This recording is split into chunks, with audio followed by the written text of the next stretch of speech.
Instagram institutes their like ban, how algorithms are starting to seep into the world of customer marketing, and how to become the dark knight of content marketing. This is the Case of the Mondays. I'm your host, Nick Williams.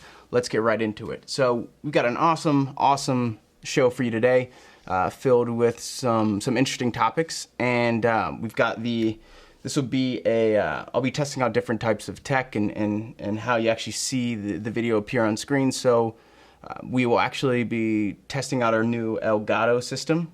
And I'm still working with the people from, if you saw the episode last week, with Elgato, trying to figure out multicam on 4K. So this will be downscaled a bit and the resolution dropped, but I'll be able to have more of the displays real time pop up on screen. So that way, if you're watching this, you can see everything play out live. We won't have to worry about things in post. Upload time's a nightmare for these long form content pieces. So if you're listening, don't worry about it, because I'm actually using the NTG mic, so it's probably better. So let's get straight into it, and we're gonna start with Instagram. So the news from Instagram in this story, actually, is broken by CNBC. And I'll put the link, obviously, in the description per usual. And as you can see, I'll put it up here on screen. If you're watching, if you're not watching, make sure to go to YouTube and check out DeepBridge Consulting YouTube page. So what this really means, and the 10,000 foot view is, look, Instagram obviously is a giant corporation. And the big takeaway for you as a business owner is, looking at the 10,000 foot view, is Instagram is basically betting on video. And the reason you know this to be true is because they are basically, and this is targeted towards influencers especially. Influencers, and we talked about it last week on the program, influencers are making a lot of money on Instagram and these other social media platforms because of their ability to build an audience and have influence, and obviously that's why they're influencers, and drive that trust, right? So it's really important that influencers are in the know on what are the algorithmic changes, what are things that are happening within the policies of these bigger social media platforms. And what you see is they're removing this concept of, if you're getting a lot of likes, if you're getting a lot of views, those things are going to be removed. So the point being that, and the reason I think this is all about pushing people to video is because videos already, it kind of jumbles likes and views. And so you could have 10,000 engagements, but 9,000 actually be views and 1,000 likes. Whereas you can like and view something and it counts. So I think that they are pushing people to this because it's under the guise. Well, maybe not even. That's cynical. It's likely for the mental health, and they're pushing back on this idea of glory metrics. You post something and you're just praying it gets a lot of likes, and if you don't, you take it down. And I actually agree with that. There's no doubt about it. I agree with that. And Instagram has actually made a couple of policy changes that have affected people who are exploiting.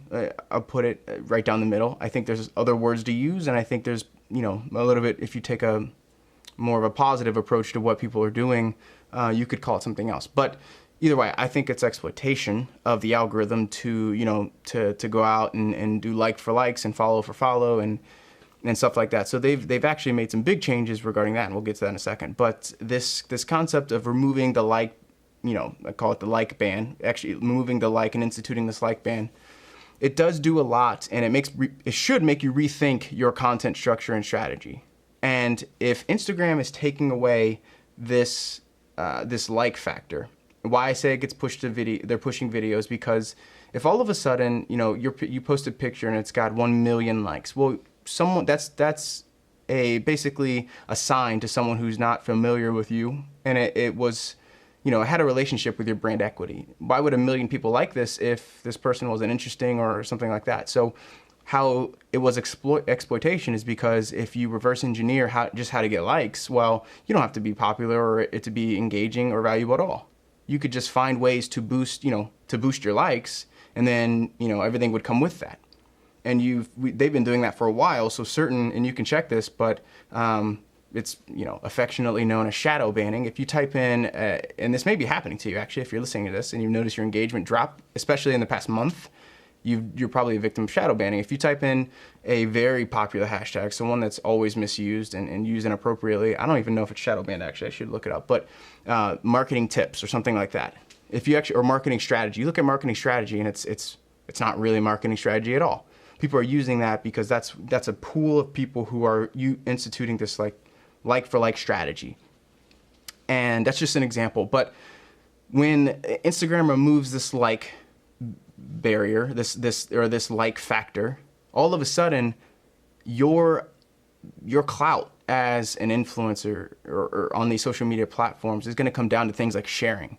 And so Instagram, probably for other reasons that are just good business for them, could be backlinks. Lord knows they have a lot, but it could be anything. But they are going to be starting people to make content that's shareable. So that's where I think this is actually a good thing. So the first reason I think it's a good thing, like I said, is because I think this removes this glory metric aspect, this component that you have to be. This drives your worth. This assigns value to who you are as a person and a brander based on the likes. Well, that's not entirely true, right? It should be an indicator of your content, but at the same time, it could be a false positive because you've been using a lot of these metrics. And I think this is right in line with everything they've been doing. The giant algorithm change and the massive banning they put on people who are using these strategies. And if you're someone who's trying to grow aggressively, for instance, on one of my accounts, that was exactly what I was doing. I was trying to grow aggressively on Instagram.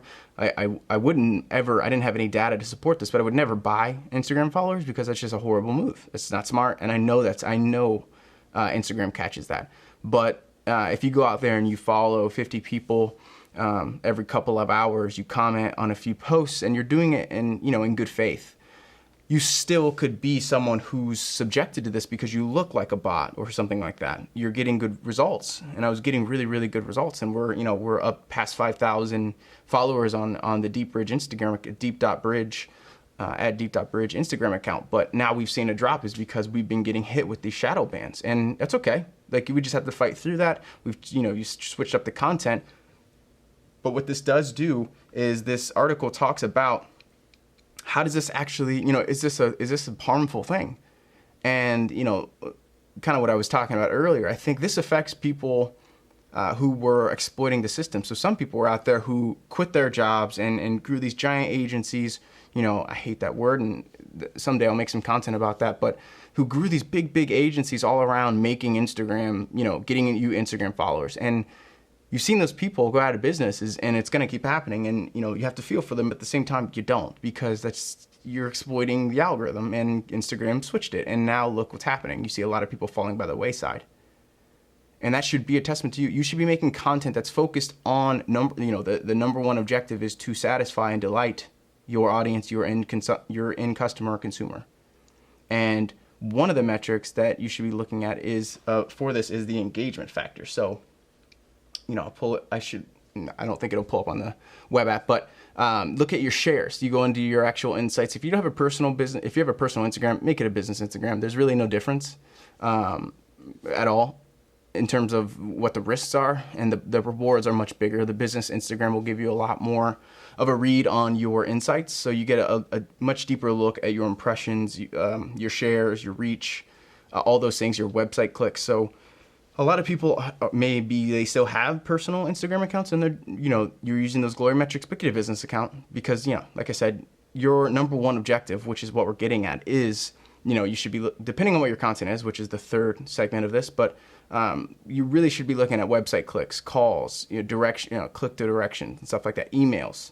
You can look at all those things. Those are free on Instagram analytics, but this account or this article goes through how this could really be hurting people, and depending on what you're doing, and especially influencers, which again, it does touch, and it's a nice little segue from what we were doing last time, but this is really hurting or helping the influencer who's doing this the right way. So if you're, depending on what kind of influencer you are and the kind of retention you have, you're really going to start shining. And this, it really does touch, and it's a nice segue, like I said, into what we talked about, because if you are using influencer marketing and you're doing it the right way with the right influencer, this ban will only embolden your audience, because it does show that they are engaged, they're captivated, they're here for the right reasons. And as long as you pick the right influencer, this is great. And I'll include another article as well from Forbes, who kind of takes the negative approach to influencer marketing and why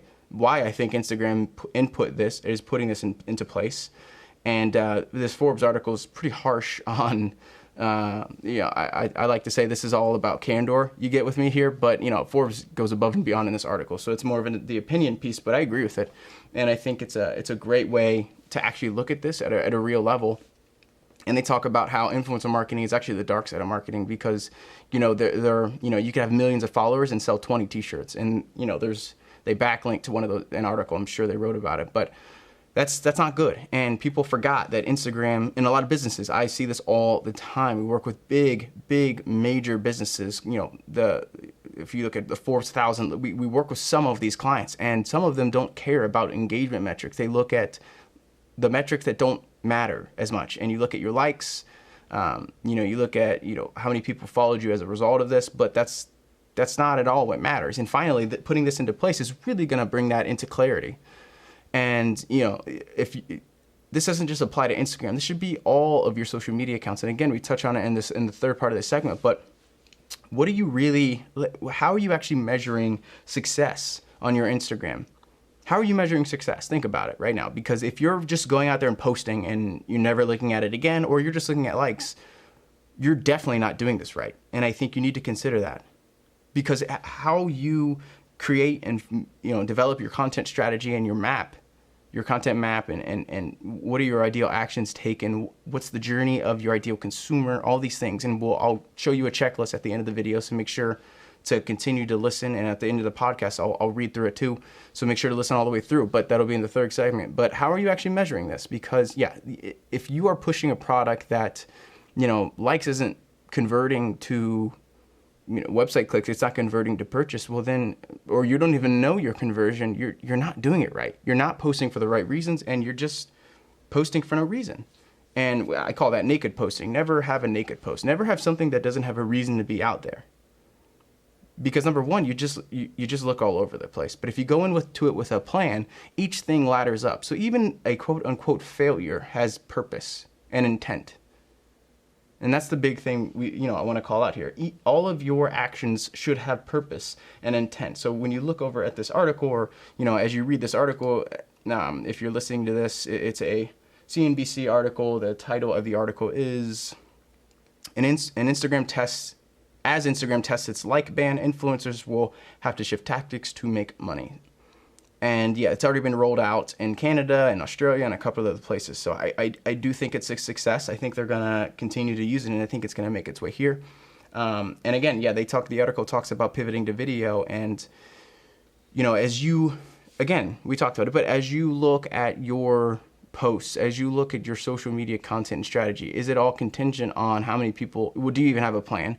And no longer after you listen to this, hopefully you take another look at it, and the result is you stop using likes as your method. And it all depends on the platform. So if I go out there and post something on Instagram versus Twitter, they might be the same concept, but first of all, obviously Twitter has a cutoff of your message. You can't say 160 characters? So that's nothing, depending on what you're writing. But, at DeepBridge, we specifically use our Instagram account to tell mini blog stories, essentially. And then we ladder that up into the blog. And so when you have, 200 words already on your Instagram account, Yoast usually wants 300, depending on the kind of content. If it's not cornerstone content, we're writing 500 words. I myself like to focus on 1,000 words, and then Cornerstone's got 5,000. So everything's got a purpose. Instagram has got 160 characters, and it might not even be the same image at all, but it's a piece of the content. And then you've got the longer story that was Twitter. So Instagram's got, and if I said Instagram, sorry. So the first one's Twitter, the second one's Instagram. Instagram's got like the gist, and that also might be a different picture or image, but that's going to be a more of a visual representation of the story and concept along with some of the writing. And then on the blog, you ladder it up one more level, and it's got the full story. It may have images from the Twitter, from the Instagram, but essentially, you're never posting naked. Everything's got a purpose. And, the big takeaway here, that's one of the big takeaways, is never send a naked tweet, post anything, have a reason for it. But also, you should be pushing more towards video. They've already started to cut away and whittle down your ability to look at likes. Like, no one else can see that but the poster. But now it's all about, instead of saying how many likes can we get, it's how can we be as engaging as humanly possible to get people to share this video. Because if you're an influencer, the article will talk about this. If you're an influencer and your brand equity is comprised of the amount of likes you have, or if that's also one of the main reasons you're getting followers, you're dead in the water. People are going to start leaving your page because they're going to start realizing, hey, this isn't that helpful. You're going to stop getting the influx, and it's going to be a vicious cycle. If you're growing at a super fast rate, the Instagram algorithm will organically boost your post. If you're not getting those followers, you're not going to get boosted. If your content's not very good, it's not going to get the likes. You're not getting the likes, you're not getting the follows. They double down on your decline of your boosting, of your organic boosting, and all of a sudden you've got a situation where you were getting 5,000 likes, now you're getting 2,000 likes, now you're getting 500 likes, and you're on a downward slope, and you have to do something to fix that. And the way to reverse that is to actually make content that people enjoy. And so that's why, they're going to be pushing people more towards this, and especially towards stories, because stories don't have any concept or any metric of liking or anything like that. The whole entire point of stories is to actually watch it and take an action, one specific action. And if you have an Instagram account, or you don't have an Instagram account in your business or brand, you need to really focus on how engaging your content is, because you want to hit 10,000, because that gives you the swipe up. If you have 10,000 followers, you have a swipe up feature. No one else can have that unless it's a sponsored post. Now, the swipe up feature, if you're smart and you're using it correctly, is insanely valuable.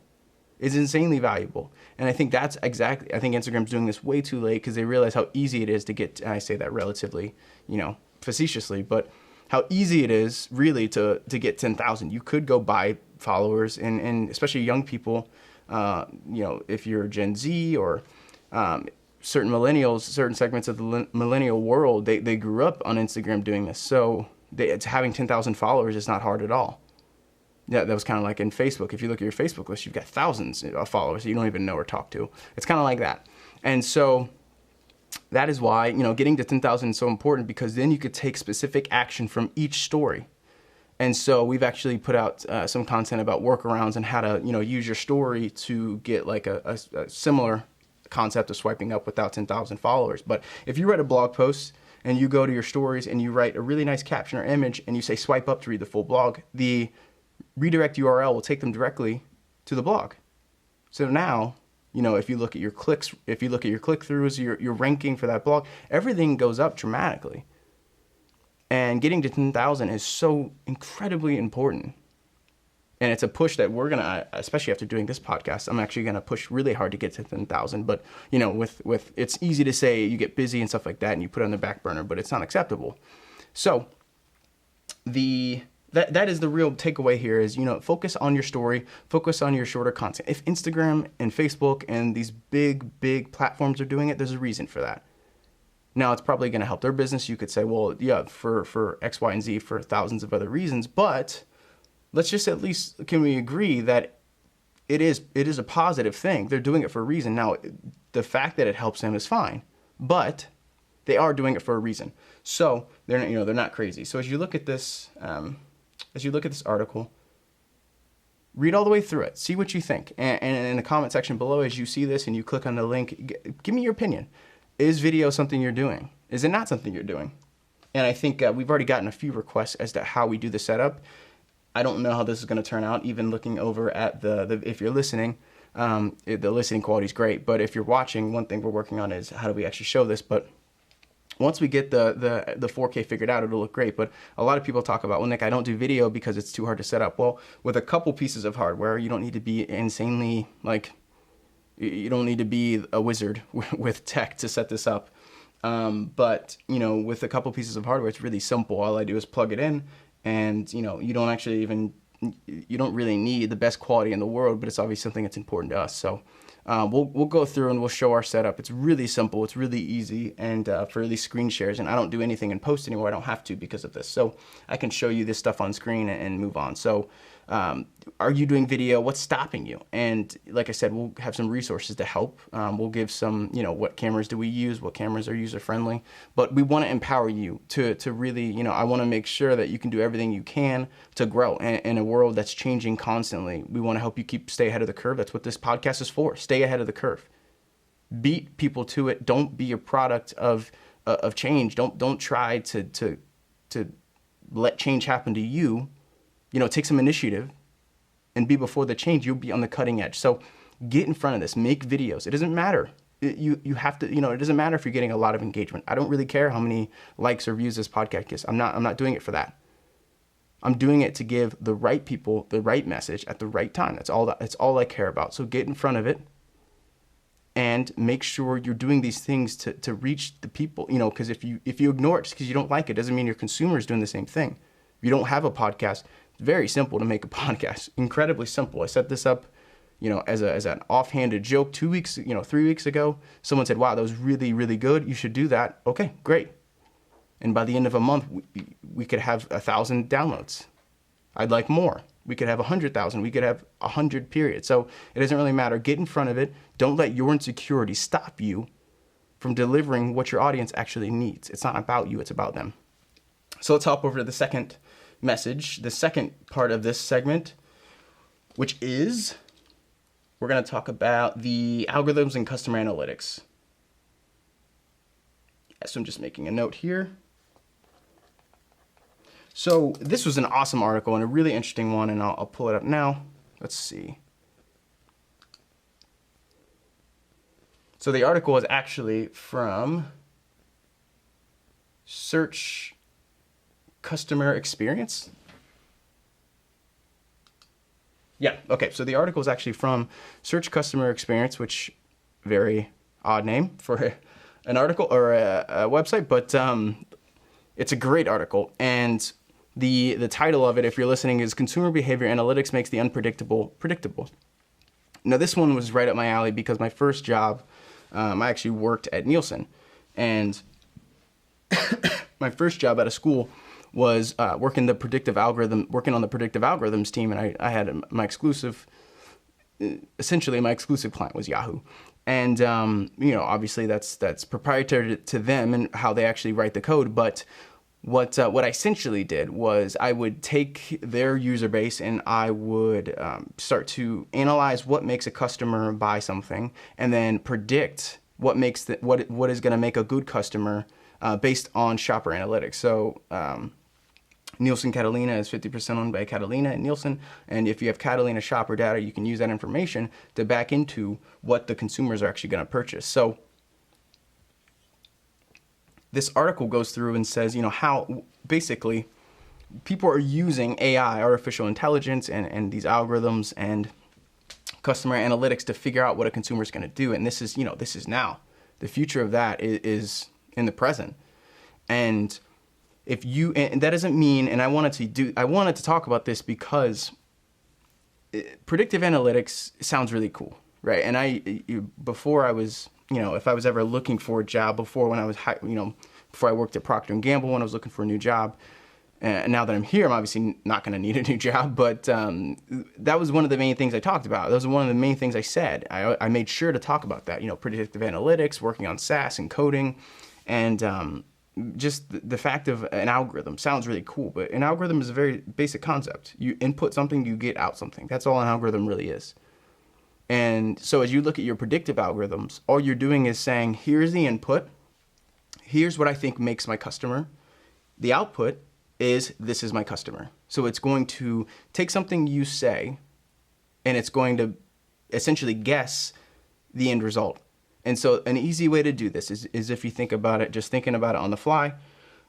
If you look at your customers and who your ideal customer actually is, boil them down to like one person. Give them a name. Picture them right now. If you're listening to this, stop. You don't have to pause. It'll give you a second. But picture his or her face. What do they look like? What's their name? Go ahead and name them out loud. Suzanne. And, give me the demographics of Suzanne, give me the socioeconomic status, what echelon, think about those things. Think about the purchasing, power, the buying power, the purchasing behavior, how many kids does she have, what are her typical shopping tendencies. Think about those things.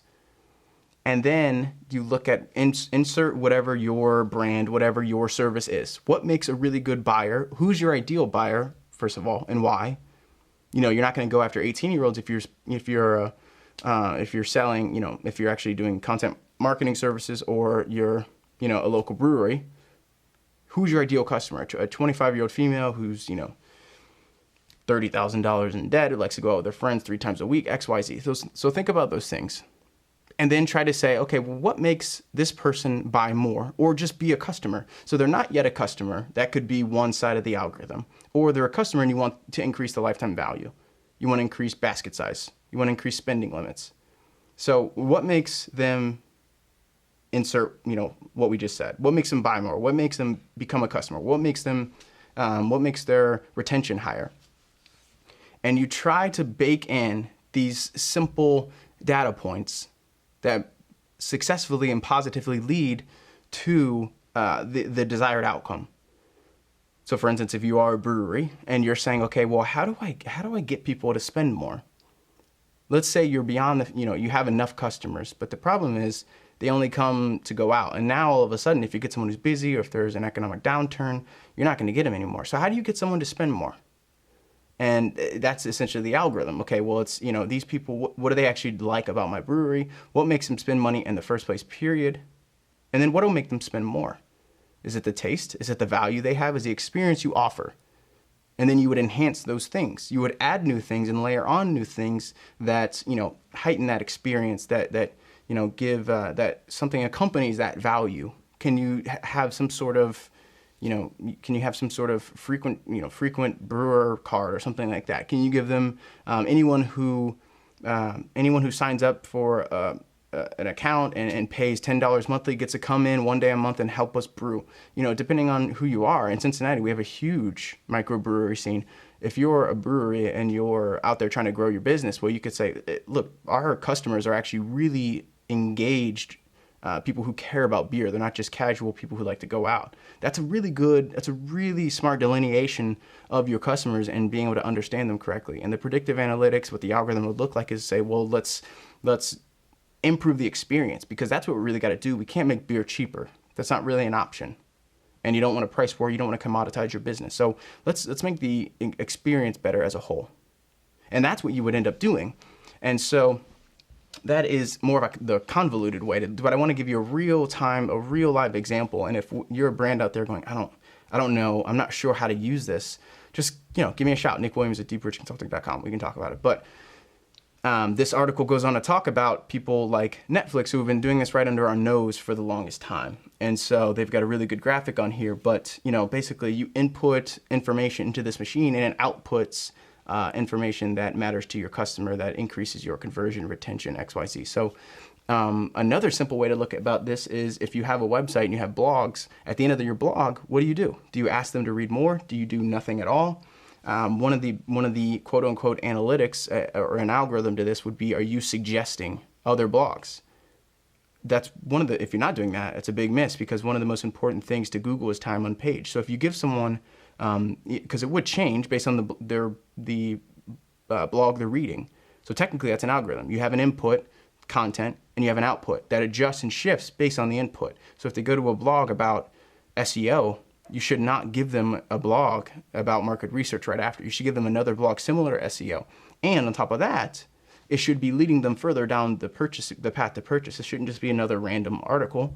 It should be closer and closer to your cornerstone content. So if someone catches this podcast, my algorithm, essentially my customer analytics would say, if you're listening to this, you're someone who's probably a little bit more intelligent, you're a smarter marketer, you're someone who has their own brand, or you're just a casual consumer who I would say is a little bit more sophisticated and savvy. So I'm not going to send you a shorter piece, and this is long form content. So you're into this kind of discussion and challenging and stuff like that. So I'm not going to give you a piece of fluff, right? I'm not going to give you a 2-minute video, because that's not what you're into. You're not here for that. You're not interested in that. You could go anywhere for that. You come here for the honesty and candor. So what I would do is I would deliver content that is interesting, uniquely interesting to you, and pushes you closer to what I need you to do. So if you're listening to this podcast, I don't need you to go out and look at my services, because you're not ready for that, and that's not what you're interested in yet. You want more content to be entertained. So that's what this article is really interesting, and you can take a look for it for yourself. But the big takeaways here, which I wanted to talk about, is what you should be doing is mining your customers. You should be understanding and mining your customer data. So if you're out there and you don't know why people purchase, you don't know really who they are, how can you really guess what they're going to do next if you don't even know who they are?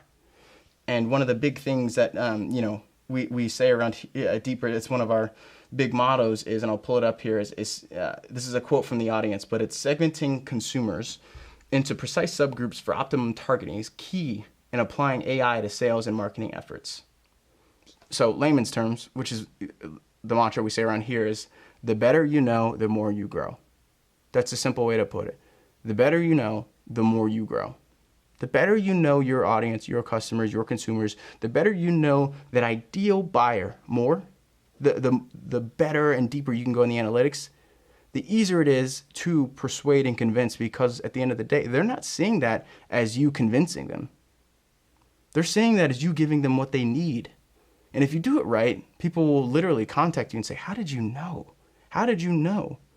And that happens all the time. People, if I'm in a conversation, people cavalierly ask me like, oh, do you do that thing? Have you ever been on, I've been online and I swear I didn't type it in, but I was talking about it and Google sent me an ad.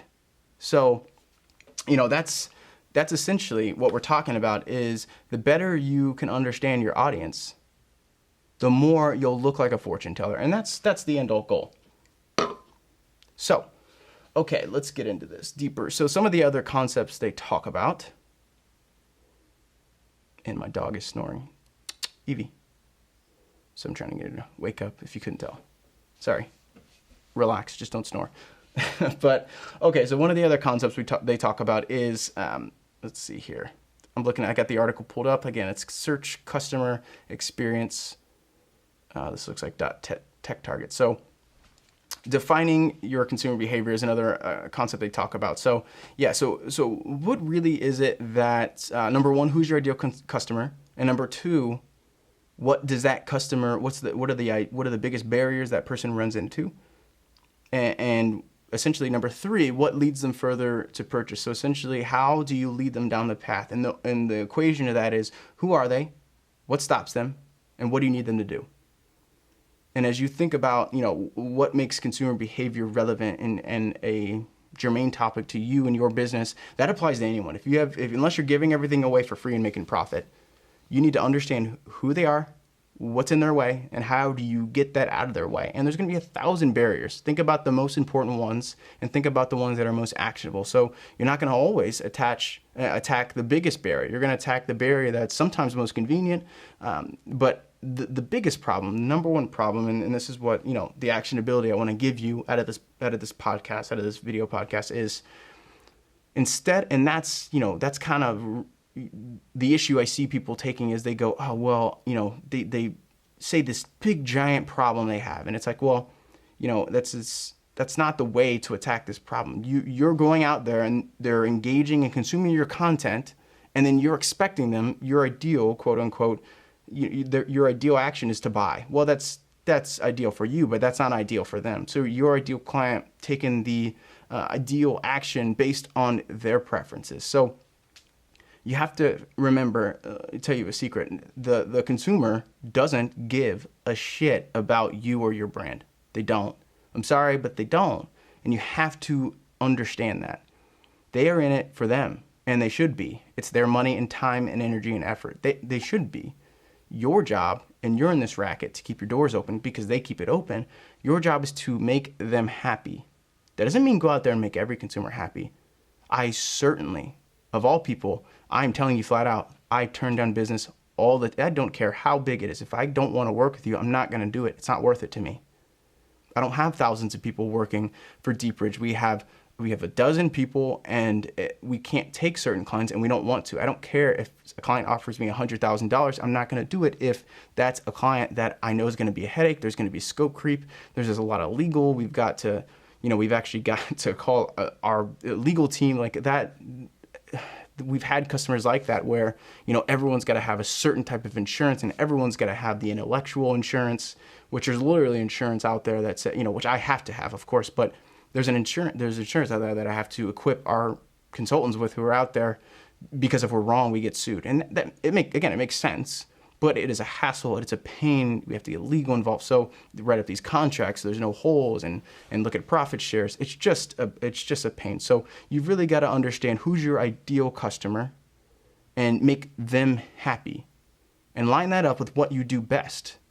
And if you're a brand listening, obviously you're not going to reinvent these things, but look at your brand equity and line up what are the best parts of your brand and what consumer appreciates and values that the most. And you write content that delivers and caters to that experience to that consumer. And that's how you can enjoy what you do and convert more customers and talk to more people who are more likely to be customers. Your conversions skyrocket, your engagement skyrockets. You just have to tell the right story to the right people at the right time. That's it. And the ability to understand and know your customer, the more you know, the better you know, the more you grow.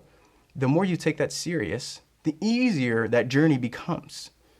And that's essentially what this article gets to, is understanding, what is the formula for your quote unquote consumer behavior? How's it defined? And I just told you that sort of equation, which again, it's who is buying it, who's ideally buying it, what's in the way of them buying it, and what's the action you need them to take. And so again, write that down. If you're listening, consider that next time you do anything, you make any post, and that's exactly what we're gonna get to next. So, again, yes, this article goes on to say simplify your demographics, but again, everything we just talked about, I want to take it further. Don't just look at demographics, because we have on our Actionable Audio Serious Profit for Serious Marketers. If you're listening to this podcast, that's another podcast you should listen to, which I put out just actionable, shorter pieces of content, less than 10 minutes usually, or definitely less than 20 minutes. But that content that podcast, we put out a podcast about 3 months ago, which was, your customers are not trading cards. Stop treating them like that. If you flip over a trading card, you'll see those basic stats. Don't look at your customers like that. They're not static. First of all, they're evolving and changing. And second of all, what makes them purchase is loosely tied to those demographics, but there's other factors that are supremely important to you. So if you're a stay-at-home dad with X amount of discretionary income, that doesn't fit you into a box. There's other reasons. Why are you a stay-at-home dad? Maybe it's because you're a stay-at-home dad because I rarely leave my office. I meet up with my consultant. Sometimes I fly out to meet clients a few times a week to check in, but I'm most of the time at my home office.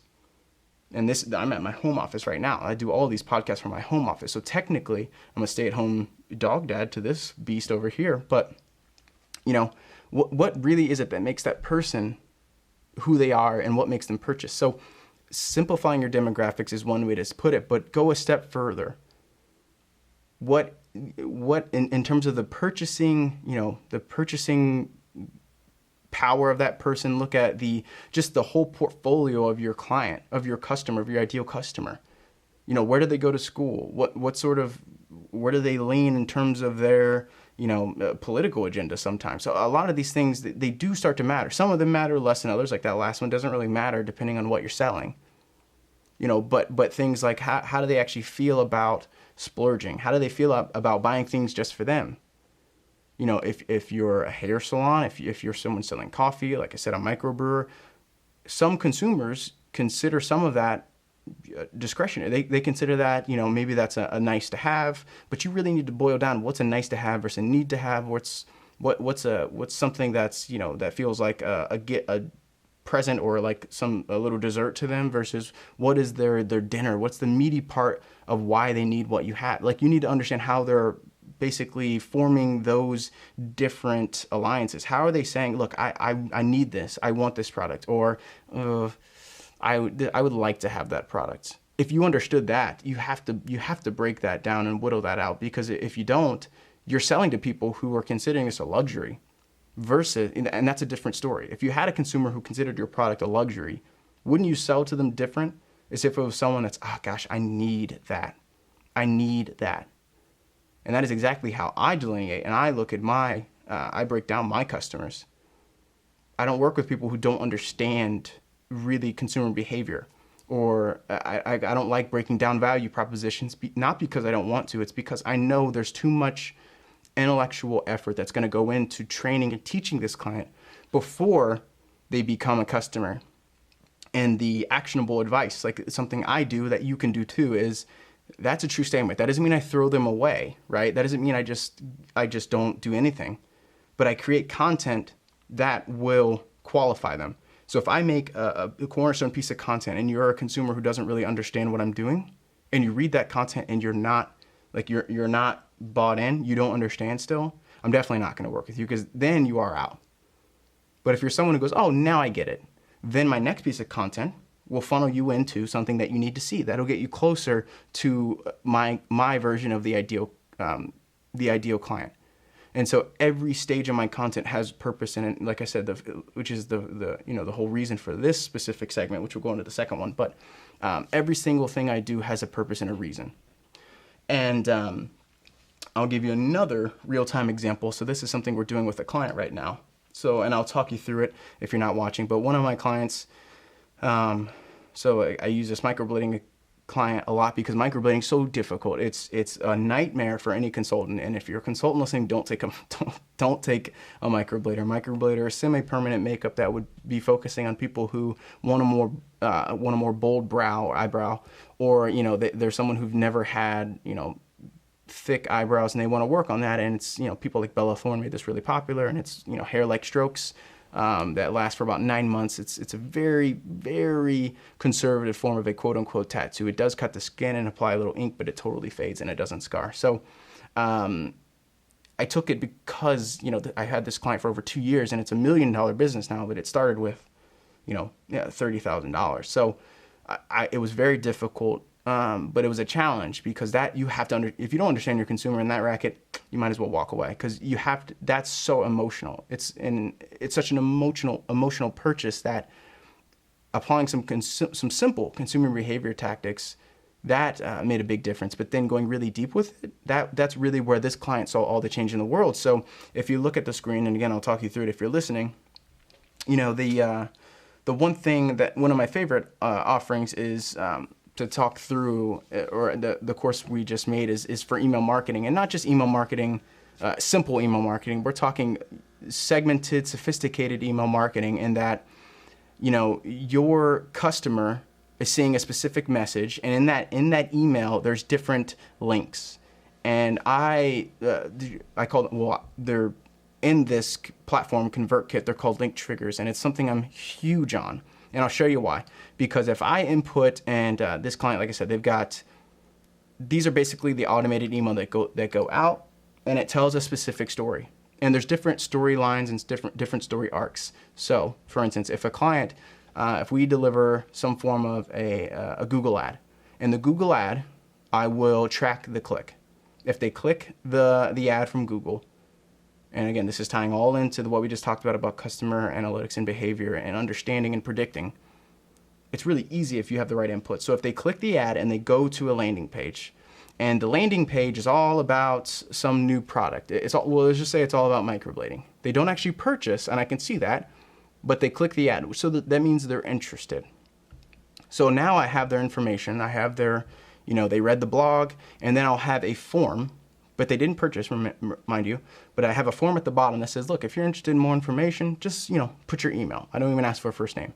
And so what I do is when they click that email, they now fall into this automated sequence.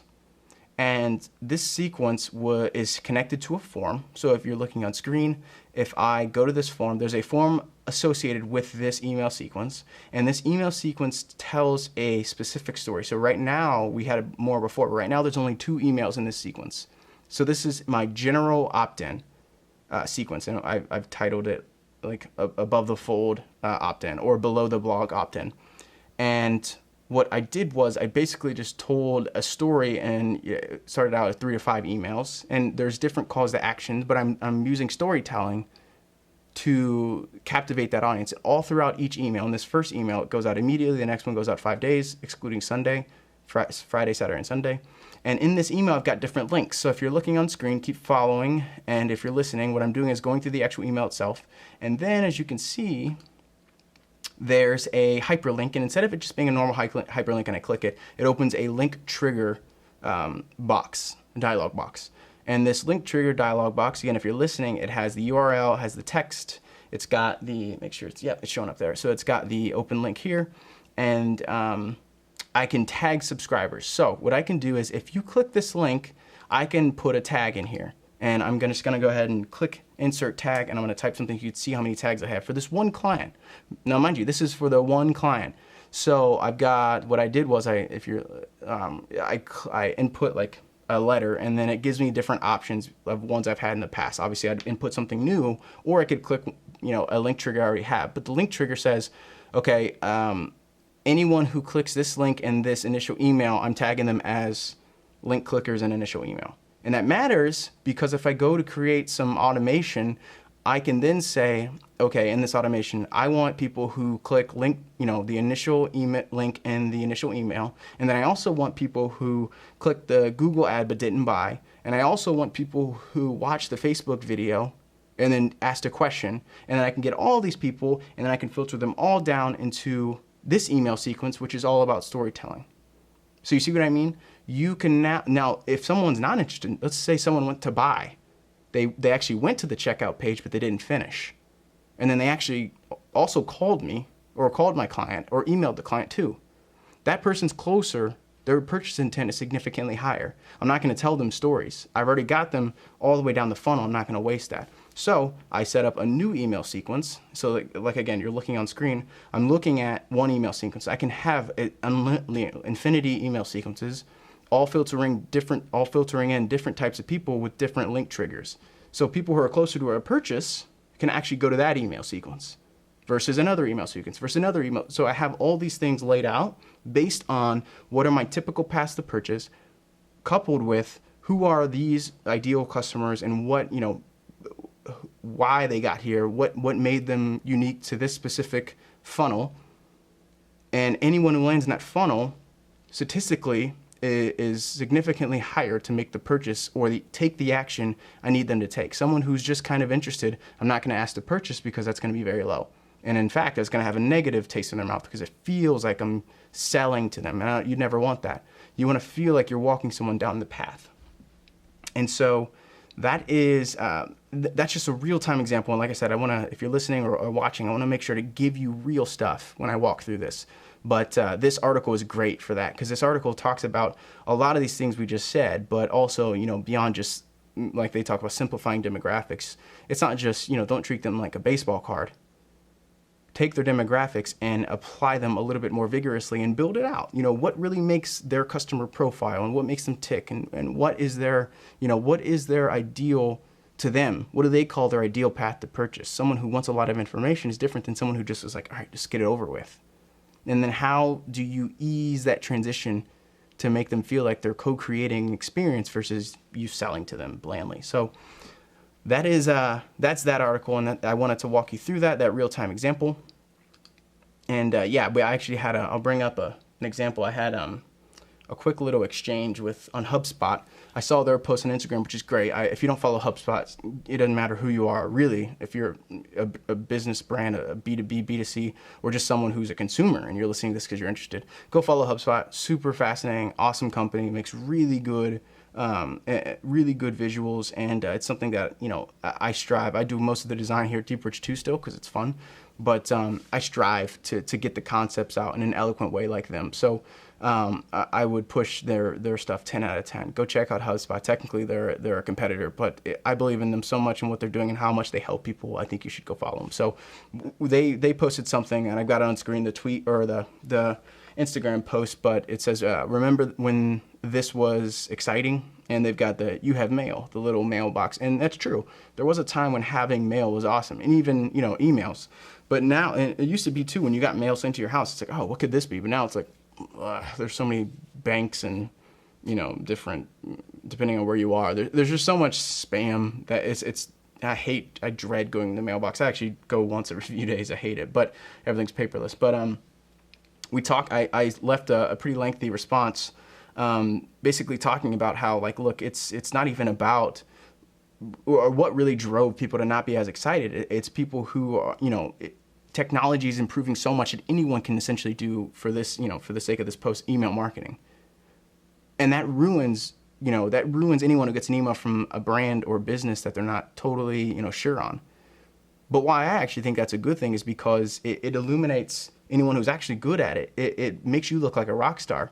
So at DeepBridge, I'm telling stories only they want to hear because their link triggers qualified them. They're never getting stuff they don't want to hear, and they're never getting stuff that's outside of their ideal path to purchase that leads ultimately to a conversion. The conversion could be the action I need them to take, not just a purchase. I could want them to watch this video. I don't want you, if you're watching this podcast, to go buy something from me. You're not ready, and I don't want to introduce a purchase opportunity because it's ultimately going to end in a no, and then you're going to walk away. So I want to just keep entertaining you. And so that's what I talked about in that comment, and they responded, you make a great point. When everyone is using email to reach prospective customers, it's all about making your content personalized, relevant, and creative enough to stand out. I'm reading that because the screen's actually far away, the monitoring TV in the back. But yeah, so that's a great point. It's got to be personalized, it's got to be relevant, and it's got to be creative enough to stand out. And that's a great quote by them. And yeah, you've really got to tell, I would push the personalizing point, which is what I was talking about in my comment. And really, you got to personalize your content. And the only way to do that at scale is to go deep on customer analytics. So that's where I'll stop there. Let's go to the third part of this program, which I think is, this is a big one for me. It'll probably be the shortest, but it's definitely the most fun. And this is how to become the content marketing dark knight. So I'm pulling the link up here on screen if you're listening. It's out of the article Search Engine Journal. And I've actually went through the content. It's really awesome. So this came out a couple days ago, or 2 days ago. So great engagement scores on this. They've got 135 shares with 937 reads. That's awesome. So yeah, there's a reason for that, because when I went through the article, it was incredible. And I'm gonna obviously send the link below in the YouTube. If you're listening, make sure to go to the YouTube channel at DeepBridge Consulting, and you'll see it. Once we get 100 subs, which again, I'm going to start pushing that, but once we get 100 subs, we can have our own dedicated link, so I can just say it and you can type it in. But yeah, that really helps us too, if you go ahead and subscribe, which as a marketer, I should make that easier for you to do it if you're listening. But this article, just go ahead and check out the link, and it's awesome. And it goes through and it talks about your content, and I'll deviate obviously from the content, so I'm not just, it's not a derivative of it, but what I want to do is I want to talk about some of the things they that I like that they do, but I also want to take it a bit further. So they make sure to talk about your content, or look at your content, step back and go, what's the point, right? That's essentially the point of this article. And then they go out to basically lay out five popular goals, or whatever the point of your content is, 5 popular ways to make content, and what's the point of it. So I'll quickly read through theirs, and if you're watching, go ahead and click the link and you could scroll through for yourself. But the first one's brand awareness. So if ever you're making content and the point is just to get your brand out there, right? Even Facebook has a purchasing option on their advertisement, which is just brand awareness. And the point of that is to, the reason they have that, which is different, and there's some functional benefits, is if you buy a brand awareness ad, I'll use it in that context because it's functional. If you buy a brand awareness ad from Facebook, all they're doing is sending it out to, the impressions are high, but the engagement is probably a little bit lower because you're not as targeted. So for instance, if you're someone who's a hairdresser, they may give people who, they may send it to men and women who are interested in beauty products and are concerned about their looks, but that doesn't, you're never really gonna, if you're a hairdresser, you're probably not gonna serve very many men, or the lifetime value on that customer is not very high. So you probably shouldn't be targeting them for your content, but for this ad and you're just getting your brand out there, okay. Like you could just, you're just getting your stuff out there. That's the first thing they talk about: social media reach and engagement. So the other thing they say is, well, if you don't, there are 3 points under that, is write with a specific channel in mind, choose a topic that resonates with your audience and promote it. And actually, the big thing I want to take away from there is the promotion factor. A lot of people don't realize how important it is to promote. If I go out here and make this podcast, I think this is a great podcast. I think it's good, depending on who you are. I think it's something to listen to. It's long form. It's genuine.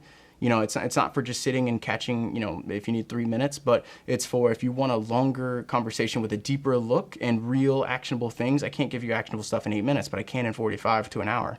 So really, this if I don't go out there and talk about it, and if I don't go out there and tell people about this podcast, well, then it doesn't matter how good I am at this. It doesn't matter how helpful I am to people. If I don't talk about it, it's not going to happen. No one's going to know about it, and it's going to fall short of everything I think it should be doing. So you have to, as you're making your ads, or if you don't even make ads, if you just focus on content, you have to promote the content you make. So I'm not going to say spend equal. People like Neil Patel will say spend more time promoting your content than you do actually making content. Make less, promote more. I think there's a case for that, but I think depending on if you're a new channel, that's not always true. If you're a new channel, then you should be making content, but you still should be baking in patterns. Like content is, it's something you should be doing habitually. It's something you have to learn. It's a behavior. It's not a tactic. It's something you just have to bake into your life, or you'll quit and you give up because it's the hardest thing on planet Earth. So promoting your content is incredibly important, and they talk about that, but I want to reemphasize that point. You need to promote your content. You need to announce that you're making this new podcast. You need to say, hey, check out this new blog we made. You need to make sure it's got enough time before you actually even post. On Sunday, we're going to be making this new content. Like on today, I should be making an Instagram post. Hey, don't forget to check out our latest, our Mailbag Monday, or not Mailbag Monday, our Case of the Mondays, which is launching at 9 a.m. So this will be at 9 a.m. because I'm actually making this on Sunday. So the other thing they talk about is increase conversions and sales. So this one's going to be targeted, if you have a piece of content, it's going to be targeted around conversion, which depending on who you are, that's incredibly important. So one of the quotes they say is, often brands think of content in primarily top of funnel terms. The thought is that content can bring awareness and traffic, but it lives far away from revenue. That's incredibly untrue, right? And that's what they say, not true. That's a fact. And you can write, basically your content is always selling. It's always selling because it's pushing people down the path to purchase. And the people who think content doesn't help, you're an insane human. Well, that's far. You don't understand conversion. And people think a purchase is so... they think of it so binary, as so hot and cold, as so, black and white, yes, no. It's not like that. You need to be picturing your conversion as a path.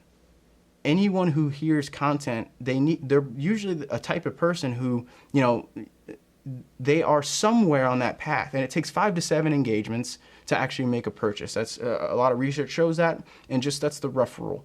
If someone sees your brand for the first time, have you ever bought anything off the first time of seeing it? Probably not, right? So it takes about 5 to 7. And if you're out there, you have to run ads. You have to be basically a millionaire to hit 5 to 7 in all your content all the time, if you're running paid ads. So the point of that is to get off that hamster wheel, which is you need to be creating content that hits people when they first see your stuff, and depending on whether, so if that's probably an ad, and then you funnel them in, and then you create deeper content like this. Someone who just found out about DeepBridge Consulting is probably not going to think this is the most engaging thing on planet Earth because they don't understand me, they don't know what I'm talking about, they don't understand the point and the value of what I'm saying. So this is not for certain people, and that's okay. But that's why I make other types of content. If I only did this would be stupid. I write, I would argue, a lot more blogs than most of our competition. We try to write thousands and thousands of words a month, not because I care about the SEO portion. I want to deliver value, and I enjoy it. I enjoy copy. I enjoy content. I like telling stories, and that's what I try to do for other people, is help them tell stories. So they've got different graphs. I'll show the one on screen, which is, your traffic could be going up, up, up, up. Your paid ads could be going up, up, up, up. But if your conversion's flat, it's all lighted on fire because that's at least entertaining to watch. But you need to stop paying for paid ads if you're not getting conversion, and you need to start measuring conversion to even make that decision. So, that's what they talk about, top of funnel versus bottom of funnel conversion. Another thing they talk about, which is awesome, you need to go test, is decreasing customer acquisition costs. So that's obviously the bigger input. That is a quick way, it's not actually focused on increasing your, it's not have a direct input on increasing your profit. It's a secondary input in that it can increase the bottom line by decreasing how much you spend and how much waste you have. So lighting your money on fire, that is a very layman's way to say your effectiveness, your marketing effectiveness has to increase. So there's a way to run ads without spending $1 more and making more money, and that's on the ROI. So the return on your actual marketing spend, so the ROAS, the ROAS on your marketing can be increased without you spending $1 more. You don't have to spend more to make more. And the way to do that is to focus on your customer acquisition. Not only focus on your customer acquisition, but focus on your conversion. And if you increase your conversion with tweaks in your copy, you can increase your profit while decreasing basically that margin gets decreased because you're doing a better job of closing people, right? So if it's $1,000 to buy if your product costs $1,000 and you just converted 5 more by telling a better story, you didn't actually have to increase the amount of eyeballs you had to buy. The impressions and reach didn't have to increase for your profit and bottom line to go up. So that's the fourth thing. And number 5 is improve your customer retention. So lifetime value, right, is everything. It's so much easier to keep a customer than it is to get a new one. So if you can institute different value offerings to your existing clients, you can increase your lifetime value. And you can keep them longer too. If if you're actually giving value, they're not thinking you're always selling them. That's something we just launched, and it's the final tweaks. I swear, I keep saying it every podcast. It's gonna be it's ready. Putting the final tweaks. We have a membership site, and it's the freemium model. There's a $0, and I encourage everyone to sign up. It's coming soon, so make sure to check out DeepBridgeConsulting.com and just sign up. It's free, but there's some awesome stuff. We're doing choose your own adventure content. So if you select basically, I'll give you an outcome. I'll give you a real-time situation, and then you'll watch the content, and then you'll pick your own ending, and you'll say, "Nah, I want to actually test this." Because if you're someone who wants to learn something, I'm going to give you real-time choices, and there are going to be implications of those choices. And if you're a member, you'll get that content so you can follow the path. And I'll at the end of the video say, this is what you probably should have done. Here's the outcome if you did this. And it is a really cool experience in that it's real time. It's learn as you go, and it's not just theoretical. I'm showing you, and I'll actually do some of these. I actually do them. So I purposely had to go out and waste money because I had to make a selection that I hated, but I had to show you that, look, and this is something that people did. If you choose this option, you're going to lose money, and it sucked, but it's a really cool piece of content. But you get it if you are a member, and that's a way that I can actually, it does help my bottom line, but at the end of the day, I get to give you more value. $10 a month, that's don't go to Starbucks twice. One of the things I want to do is actually send you a whole bean bag of coffee. Look, this will get you $20. More than that, gosh, how much is a bag of coffee? I mean, I do whole bean, I brew my own coffee, so it's probably, I don't know, 20 cups. Yeah, so how much does 20 cups of coffee from Starbucks cost you? I'll give it to you. And then for $10 a month, that's 2 coffees from Starbucks you don't have to do. So that increases, that helps my bottom line. But at the end of the day, I'm giving you so much value for that, and I can improve your experience with someone who is a marketing agency, quote unquote, I hate that word, but an agency you can trust and grow with. So that whole article is awesome. It goes through some really cool stuff. It has some data behind it, so I really encourage you to check that out. And one other thing I want to pull up is I want to pull up this clip talking about the content dark night and how we actually got to that analogy, which is, as you are creating content, you have to create content that your consumer wants to hear. And sometimes that's not, you are exactly what your customer needs you to be. Sometimes you tell, this long form stuff doesn't work for some people, but I make sure to get in front of them, and their first experience with me can't be a sophisticated piece of content. It's got to be something that just gets their attention. I am what that consumer needs me to be at the time. So we're going to look at this video, and I want you to check out this clip because it's my favorite clip.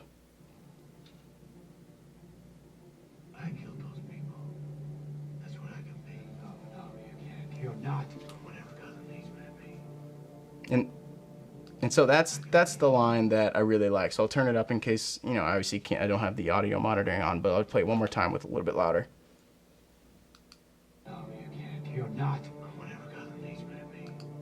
So that's my favorite line ever. And anytime I can get a reason to actually anytime I have a reason to talk about that line, I'm going to do it. So let's pop out of this. If you're listening, you just got some audio. Hopefully it's too short for a copyright violation, but okay, let's pull up. What I want to do is show you the checklist. So I made a checklist, and again, if you're actually watching, then you can see it on screen right now. And if you're not watching, just go ahead and check the video, and go ahead and check the DeepBridge page if you want the checklist, but I'll read it out to you, obviously.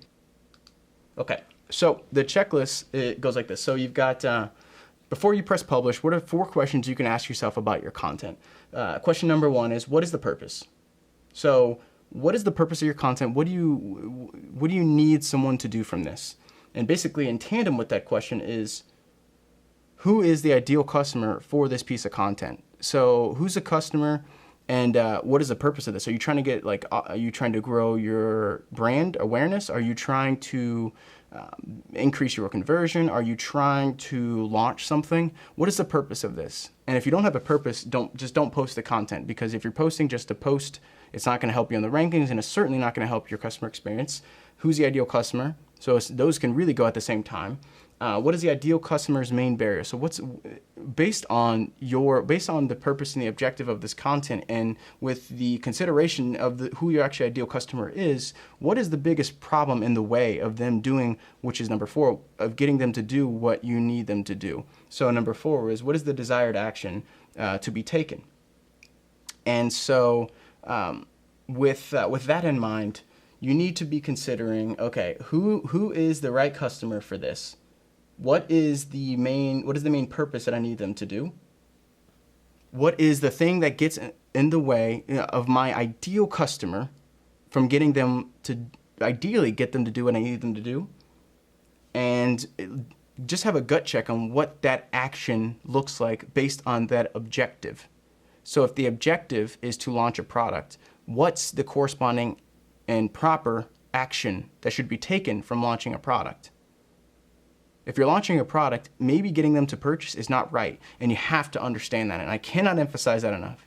If you're launching a product, they're not always ready to buy right now, because what if the barrier to entry could be a lack of understanding? So you need to make pieces of content that educate them. Sometimes it's going to be showing them what it looks like. Sometimes it's going to be you've got to be willing to lose a little money if it means walking them further down the path. And the better you understand, that's a risk that no longer seems like a risk. I lose a lot of money in terms of my membership because I give so much value away just for 100% free.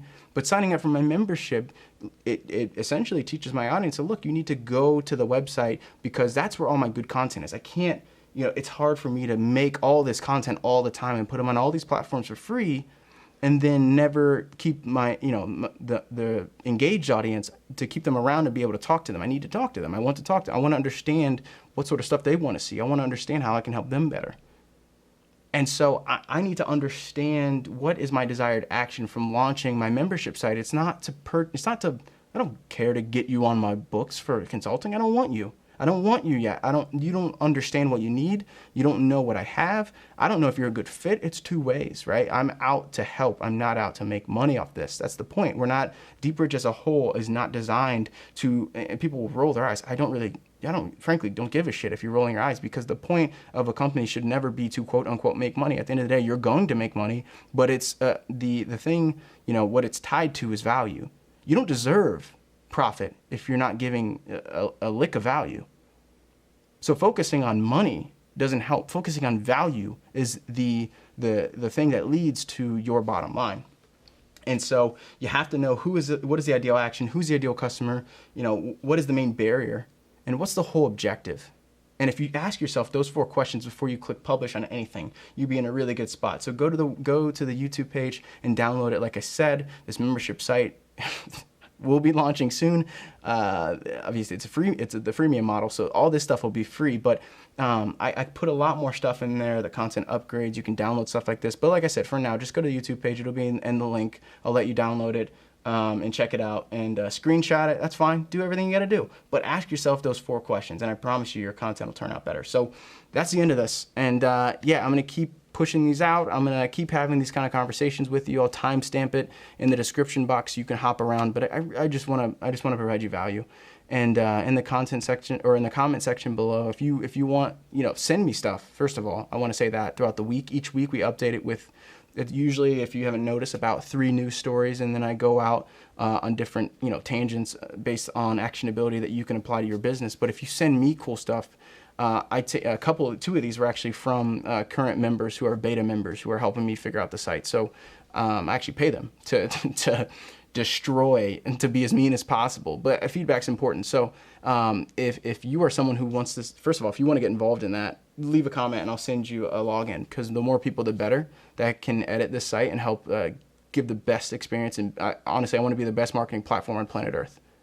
And I think there's a way to do that. And I think to not pander and to give real insight and valuable information to people is going to help. So check out this content. Leave a comment below if you want me to talk about a story or want to be involved in being as mean as possible on a website and giving all your input. I want it, I need it, and I value it. So hopefully this was helpful to you.